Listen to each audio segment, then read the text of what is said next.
As our communities continue to return to school, work, and regular activities, we're relying more on COVID-19 testing to help us keep risk at minimal levels.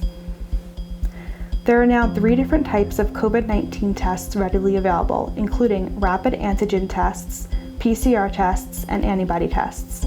Rapid antigen tests are an option for people experiencing symptoms of COVID-19, such as a cough or fever. A rapid antigen test uses a swab of the nose or throat to collect a mucus sample. The sample is tested on the spot to rapidly determine the presence of specific proteins that appear in individuals who are at the peak of infection, when COVID-19 presence in their body is the highest. Test results are usually available in a few minutes. However, it's important to know rapid test results can produce false negatives in people without COVID-19 symptoms.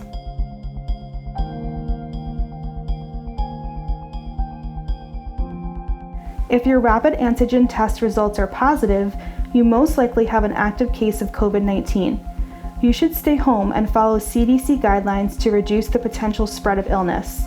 Contact your primary care physician for treatment instructions. If your rapid antigen test results are negative, you either do not have COVID-19 or you do have COVID-19 but were tested at a time when the virus was not at its peak within your body. You should continue to practice social distancing, wearing masks, and good hand hygiene.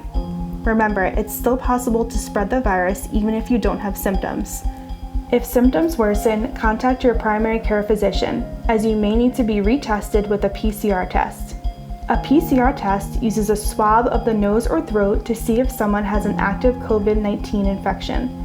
Rapid PCR tests also exist, however, there's limited availability and they are typically used by hospitals in emergent situations. PCR tests can be performed on people with or without symptoms. PCR tests are typically sent to a lab, and results can take a few days. PCR tests are the most accurate tests available to determine the presence of an active COVID-19 virus in people with and without symptoms. You should get a PCR test if you have COVID-19 symptoms. You can also get a PCR test if you're recovering from COVID-19 and would like to confirm your status, or if you're required to receive a COVID-19 test prior to a hospital stay. PCR tests are also the best option for people without symptoms who would like to confirm their status after traveling out of state. If your PCR test results are positive, you most likely have an active case of COVID-19. You should stay home and follow CDC guidelines to reduce the potential spread of illness. Contact your primary care physician for treatment instructions. If your PCR test results are negative, you most likely do not have an active case of COVID-19. You should still continue to practice healthy habits. If you have symptoms, contact your doctor if they get worse. If symptoms worsen, it's possible you may need to be retested. An antibody test is a blood test that can detect if you were previously infected with COVID-19. The presence of specific antibodies suggests that you may have been exposed and your body developed the blood proteins needed to fight the infection. Antibody tests are usually sent out to a lab for processing, and results are available within a few days. An antibody test may be right for you if you want to know if you've had COVID-19 in the past or if your doctor has directed you to get an antibody test. Antibody testing can identify which recovering COVID-19 patients can be candidates for convalescent plasma therapy.